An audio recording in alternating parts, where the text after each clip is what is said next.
There's a nice breeze right there coming in. I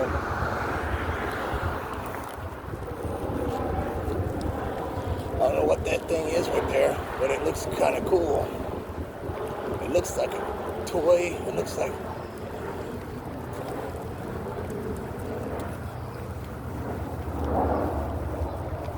I like it. I don't know what it is, but I like it.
Girls.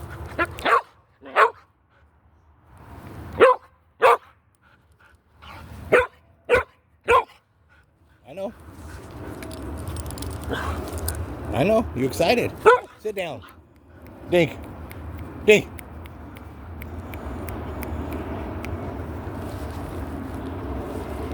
I know you excited. I said that.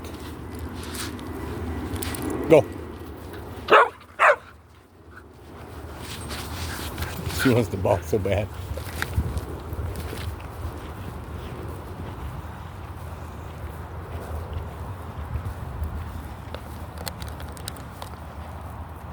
She's just happy to run and have to play the ball. Come on. Girl.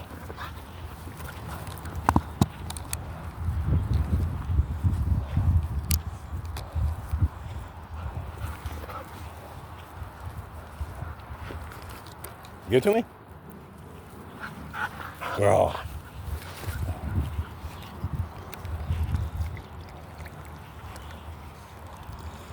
Use one bottle and fill these up. There's one bottle.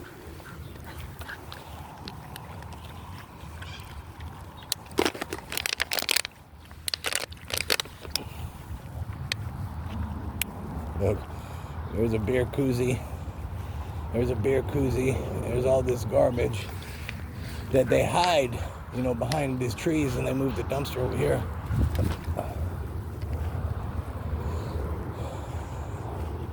I found a couple baggies, and too small for weed, so it's got to be like for meth, But I had to use one of their, use their. Look, you see, there's a lighter hid, and you see, like the lighter, it's not for smoking cigarettes or just lighting joints, you know what I'm saying, that lighter.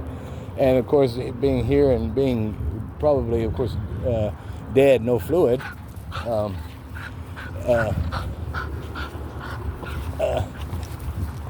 and usually, again, around here in this neighborhood, for crack, But the majority of the addicts around here aren't using it for crack, and that I have literally seen, just like sitting around using those meth pipes.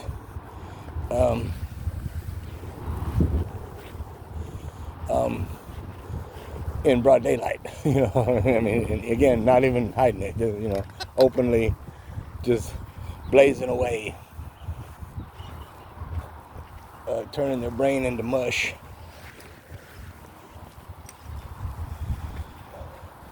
And when I was growing up, and the crack was was one thing, and it was, turning people's brain into mush and making them crazy. The meth, to my knowledge, and even like watching Breaking Bad, it's full of just garbage, I mean, literal garbage, and like on Breaking Bad, the chemicals they were using, but not just the chemicals, like they were using the aluminum foil and just other serious garbage. It blows my mind, and I got stories about that too, but those are main reasons personally for me. I won't do it, but I'll tell you one thing, and if you see this and watch this and hear my words,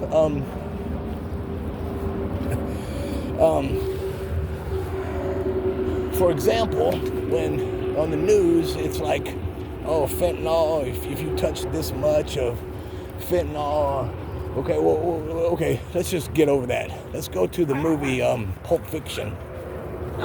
And John Travolta, he likes heroin. And then, what's her name? I can't even think of her name. What is her name? Now I gotta look it up. So, what's her name? Marcellus Wallace's wife. She's into cocaine, and it shows John Travolta. He's shooting heroin and buying heroin. He's into heroin. Then it shows her, and she's in the bathroom doing coke, and at home doing coke, and it shows her, and so apparently, obviously, she's into coke. Well, so if you've seen Pulp Fiction, and most people have,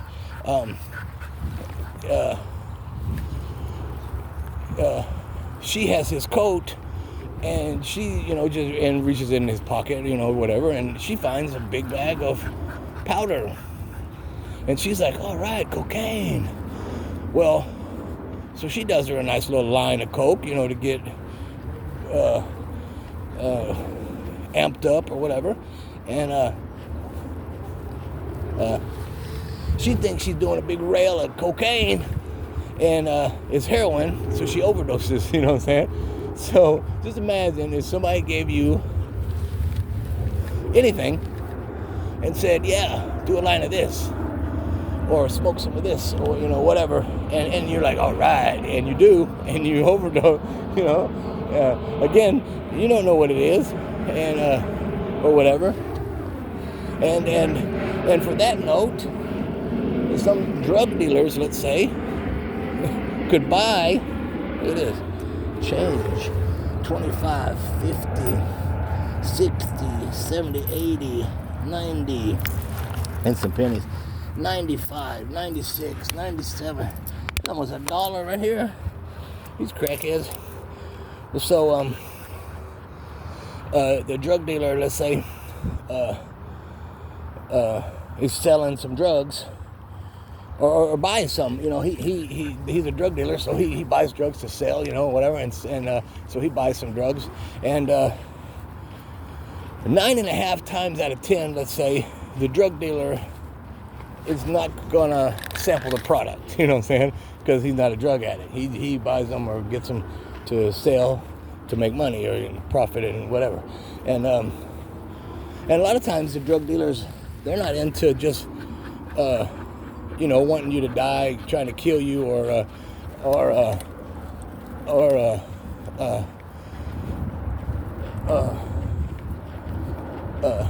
do you wrong or whatever. They want the customer. They want you to keep coming back. They want you to buy more, etc. So, but again, they're not addicts, or usually not addicts. So they're not gonna test the product. So they don't actually know what they're buying. You know what I'm saying? I mean, of course, unless you've got these high class, high tech dealers, whatever, that have these test kits and chemistry things or whatever, and they're like, okay, that is cocaine, and it is blah blah blah pure, and again, 90-something% aren't like that. This is not like big Colombia mafia. They're just people, again, buying drugs to sell drugs to make some money, and what I'm saying, and to be a drug dealer. So when they have no idea what they're buying, and they buy some bunk stuff or some stuff that is not what is claimed to be or whatever, they don't know if you do a line of it or whatever, if it's going to kill you or not, or if it's just something that is going to kill you in general, just because. So that to me is just, I don't want to take some hood rat's word for it that this is cocaine. So you want to do a little taste. Oh, it tastes like cocaine, or whatever cocaine tastes like, or anything. Because again, that alone can kill you. You can go. You need to sample it. You're gonna taste it. See if it tastes at least like cocaine, and that can kill you. And to me, to get a little high for any reason, amped up, whatever, it's not worth the risk of, possibly ODing and dying for a high. It's just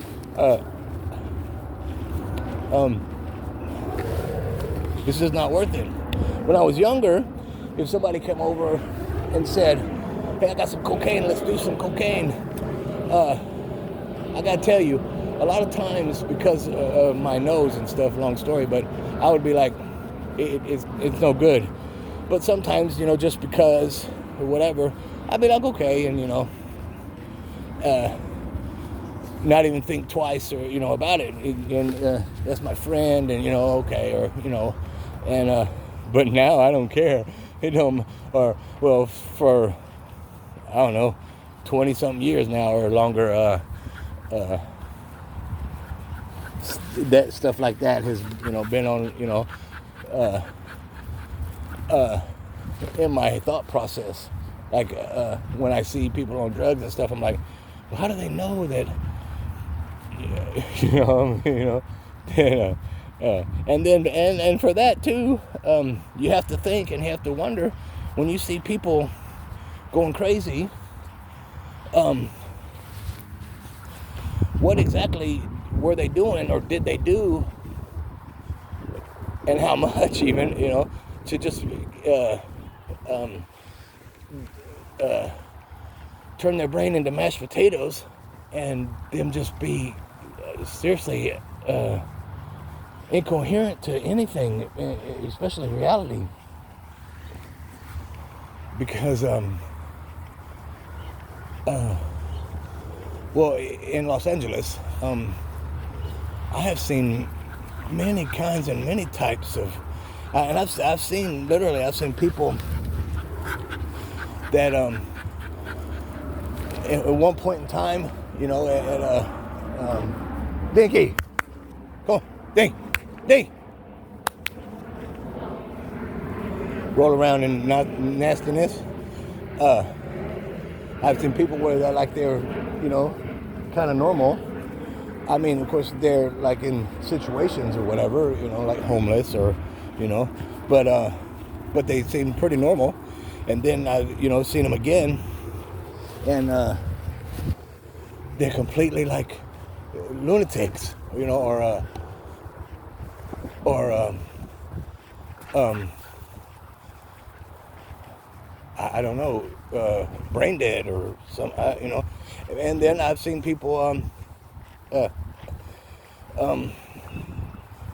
be one way. See, like, look at all these beer cabs. I mean, it's just nastiness. But I've seen people seem normal and stuff, and then I've seen them again, and they don't have feet or legs, you know what I'm saying? Amputated, you know, for some reason or whatever, and it's kind of crazy. And I have seen, literally, I saw this one guy, he come out of, it was a coffee bean and tea leaf or something. I think it's coffee bean, called coffee bean.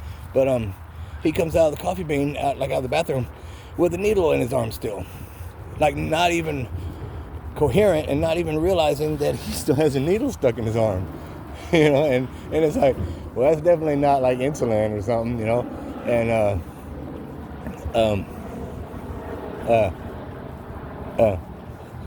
I've seen people, I mean, I've got stories about drug addicts and drug heads or whatever. This one cat, he's at the McDonald's. This one I used to eat fast food, and Dink. He comes out of the bathroom, and he's got a bag in his mouth, and but he comes out of the bathroom, and he's homeless, so he has like 4 bags, you know, backpacks and stuff or whatever. But so he comes out of the bathroom, and his stuff, his bags are like at this table next to the bathroom, and he comes out of the bathroom and goes to his bags, with a small baggie in his mouth. But he goes to his bag, his stuff, and he's digging through it, like throwing it all around, yeah, kind of yelling, obnoxious, and kind of pissed because he's looking for something. And automatically, I bet if you're listening to this, you already know what he's looking for. And so there went one bag, and I'm sitting there eating a burger and stuff, and there went one bag of his stuff, you know. He unloaded the bag, throwing his clothes and his stuff everywhere, all over the floor and stuff. Dinky! And then there goes the second bag, you know, and he's like just strolling it all over the floor, not even like caring where, you know, just obnoxious, you know. And he's looking for his bag of dope that's in his mouth, you know. And then you know, but you can hear him, and he's like, I know it's here. I know I had it. I know I put it here. And I don't know, you know, if he went in the bathroom and did his drugs, however, and forgot it was there, or if he went in the bathroom and to do it and forgot where it was, you know. But it was in his mouth, and it was plain, you know, you can see it.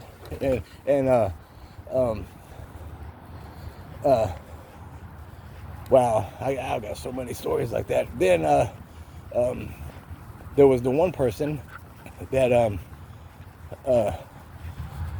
this was again the different McDonald's, but this was a McDonald's again.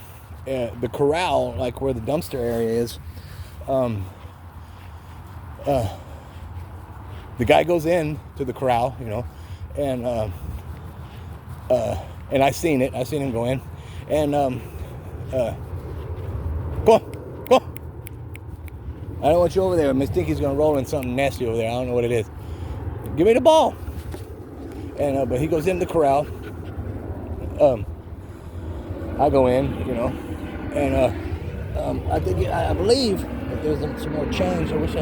But so I believe it was breakfast, and so Well, when I ate and stuff and when I come out, there was paramedics, fire, police and everything, and the guy was back there. He had died, uh, um, and they were saying, that it was an overdose. And I'm thinking that was quick.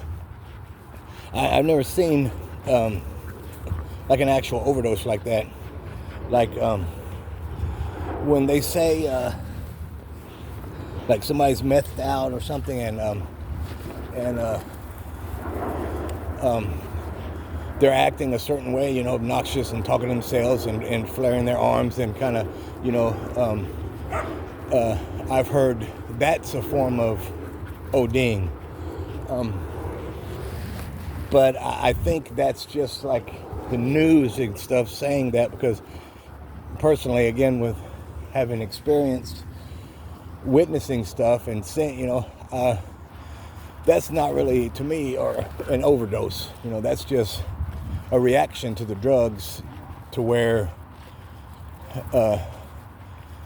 whatever kind of like euphoric feeling or whatever type of feeling. She got a koozie, Miss Dinky. That they're feeling, and not necessarily an overdose.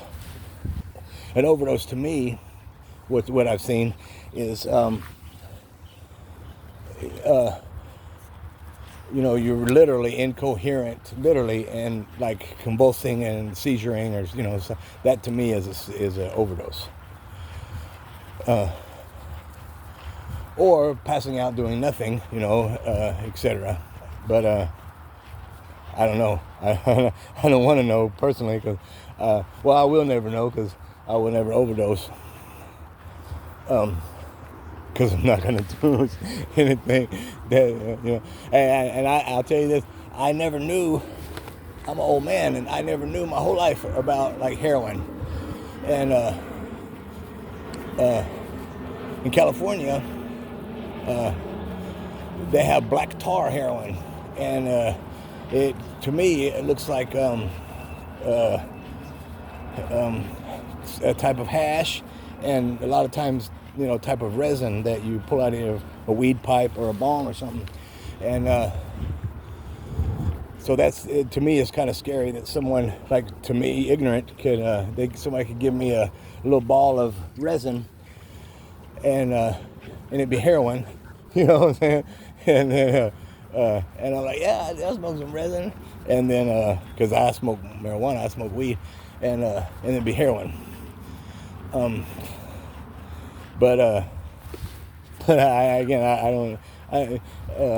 don't just take resin from people, you know what I'm saying? So, if I didn't see you scrape it out of a bong or a weed pipe, I don't care what you say it is. I'm not participating. But so I didn't know, like, when you do, or if you do heroin, you get sick. If you don't do it, I mean, you have to have your fix, or you'll get sick, and to where withdrawals, and I don't know exactly what the feeling and stuff is like, but I've been to to organizations and places for homeless and stuff that are supposed to help you, where there are a lot of homeless, and again 90% are some form of addict, and like people would be like, oh, are you sick, or blah blah, well, you can come over to my house and I can get you well, and that means that come over and I'll give you a small little shot of heroin, or I'll hook you up with a small shot of heroin if you do this or that or the other, blah blah. And I've never and will never succumb to that behavior, because I'll never there's no amount of, oh, it's so good, you should try it, that I want to risk having to get sick or whatever, or for a shot, especially, which I will never do any kind of needle. But supposedly you can smoke heroin. Let me see. To my knowledge, you smoke it and shoot it. But as far as I have known or know, you don't snort it, like cocaine. But it's, yeah, I'm not, and again, I will never inject with a needle anything,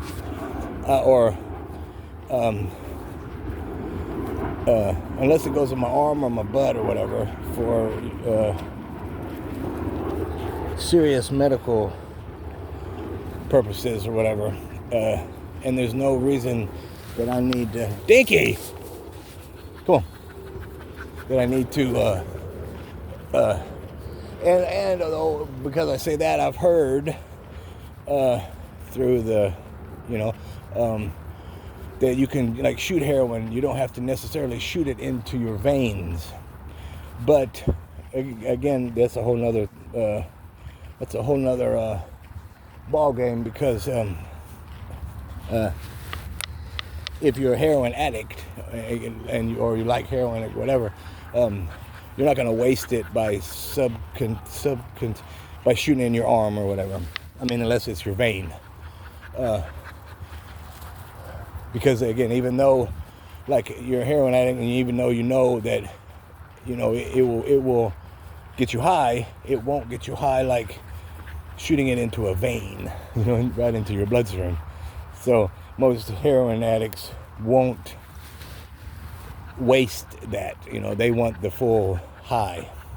And though homeless especially, I've heard them say, like taking a bath or a shower and washing and stuff, they won't wash because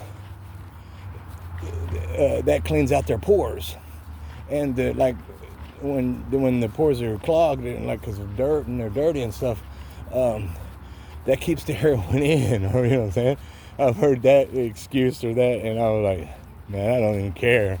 Everything that I'm hearing that is supposed to be wonderful for this drug or whatever, it sounds like a horror film. You know what I'm saying? First, I don't want to stay dirty and stuff so I can stay higher. Come on, so I can have a good buzz, and I'm not going to shoot nothing into my veins and risk many complications and serious illness and injury. Dinky, come on, Dinky. From that, and getting sick and having to go through whatever symptoms is bad symptoms and stuff.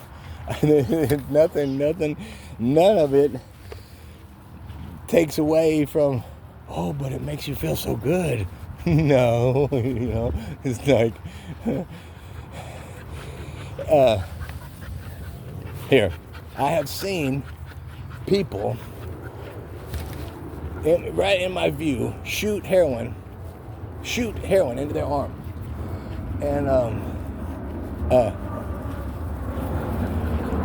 and then like what was that movie, Rush, and then lay back and just be like and just be like for about 10 minutes, and then be kind of functional but not functional, because they that's where the term shooting salad comes from. Shooting salad, that's just speaking incoherently, just talking about nonsense and saying nonsense. Just randomly start talking because your brain is like somewhere and you start, and it's like, so every time you hear something about salad shooter or shooting salad and stuff, that's what they're referring to.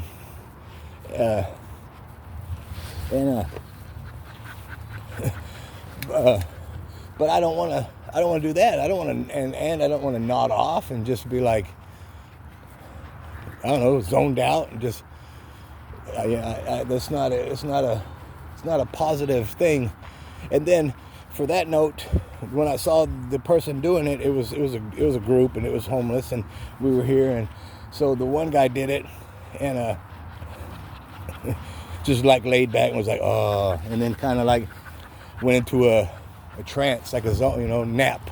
And but then the other guy got the same needle, and he's bragging. He's gonna do a blood shot. So he puts the heroin in the needle and doesn't use water or whatever to dissolve to whatever, and cold shake it is what the one guy called it. He didn't do that. He said blood shot, and what that is when you have the heroin in your needle and you stick the needle in your arm and you pull up blood, because you got to pull, but you pull up more than just to know that you're in a vein. You pull up a blood and mix the blood with the heroin instead of like water or whatever, and then shoot that, and that's the blood shot. And and all that, and I'm sitting there cringing while I'm sitting there going, oh my gosh, where am I at? Who are these people I'm sitting here with?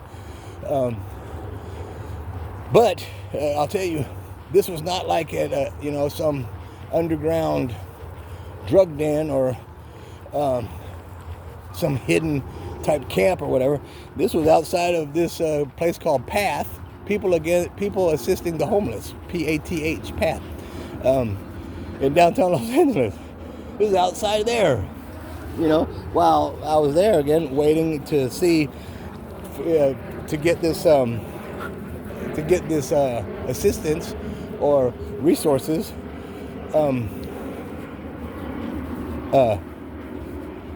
for my so-called situation.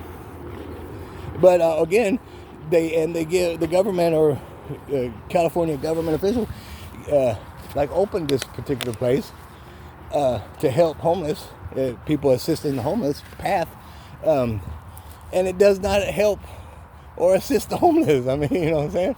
I mean, I guess in a way they assist the homeless when they let you get your mail there. If you don't have an address or are homeless and you need to get mail, or to get your birth certificate, or to get whatever, they'll let you use that as an address. Plus, they have a shower facility where they give you 5 minutes to get a shower, and they give you a large paper towel as a towel to dry off with. And again, it's a paper towel. It's not like a towel, because if they give you a towel, then they have to wash the towel, laundry. When they give you a big paper towel, you throw that away, so it's kind of, man. But then this place, when you go inside, there's a medical facility type thing in there that don't help you.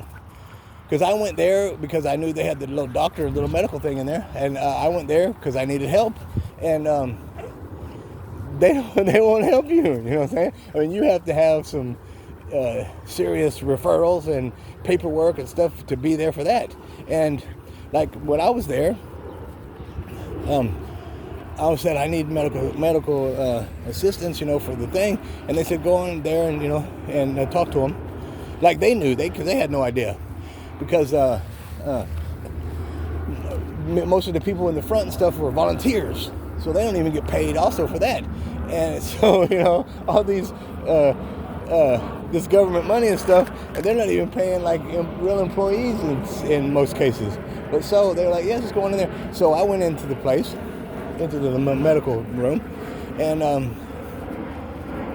so I'm in the waiting room, and you can see people like in the back area, in the medical type area, and I was there for almost an hour, I guess, before I kind of started raising hell, and I wasn't really raising hell, but I was like, what's going on? Because they were like looking through where they were to me in the waiting room, like, what's this guy doing here? Why is he sitting in our area and stuff?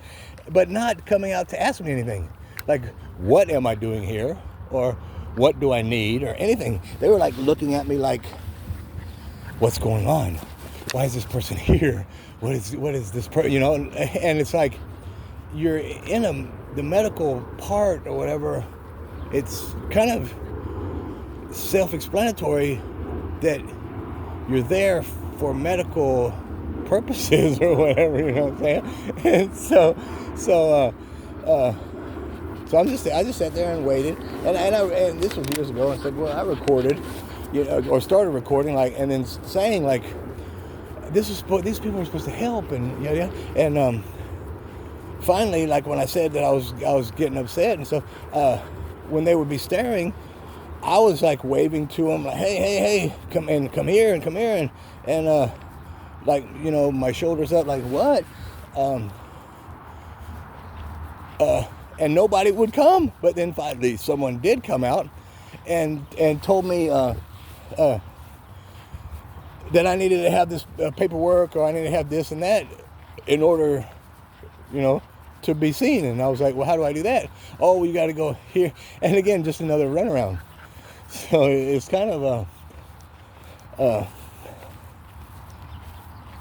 it's kind of weird. But for drug addicts and stuff, if you can get mail there, and you can go there and get a little shower with a little paper towel, and you're on heroin or you're on crack or meth or whatever, you don't really care if you have a paper towel, and you don't really care if you have a shower. Just sometimes you might not be high and yada yada. You know you need one because you stink, or you know what I'm saying, or whatever. And you can go there and kind of talk to them, and it appears and seems like you're getting help.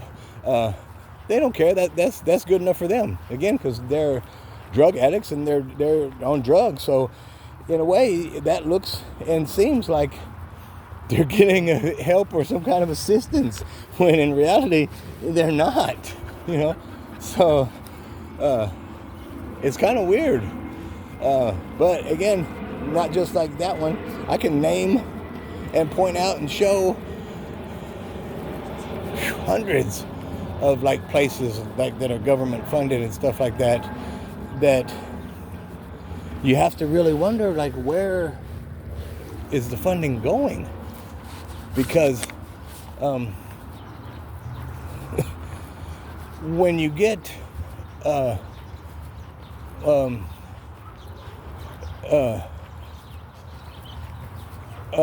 besides lights, power, electricity,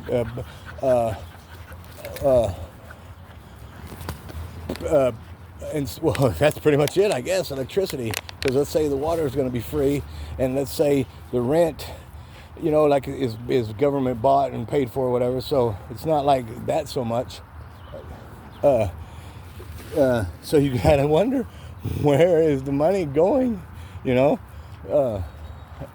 And then you have a handful of paid employee people, a handful, but there's 100, let's say, of people that are there, working or doing whatever, but they're again volunteers and stuff. So they're there thinking, they're doing the right thing, by helping, etc. But and which they are, but it seems like the people that are already there and that are getting paid could do that stuff again, because when a homeless addict goes into the restroom or to the shower room to get a shower and to clean up, come on, we gotta go get some more water. To get a shower and clean up, the shower facility it will pretty much be kind of trashed for whatever reason, because they were in there, making it nasty. So now, if you're dirty and you take a shower or a bath or whatever, you're gonna have to clean the tub, because you're gonna have a big ring in the tub, and there's gonna be excess dirt that you washed off. Come here. So somebody's gonna have to clean that, but again, as far as that's it, because they don't have to do any kind of laundry, because there are no towels. Again, they're giant paper towels that again are waste, and they go in the garbage. So you have to have someone that cleans the shower facility or whatever. And but for that note, a lot of times that don't even happen, because I've been in needed that type of assistance or facility, and so go there. So I go there, and it's nasty. Like, there have been 20 people in there that have used it and just funked it up, and nobody's cleaned it. They just let it funk up, I guess to the end of the day, and then they'll clean it, but it's like, that's you can't do that. You know what I mean? But hey, what else are you gonna do?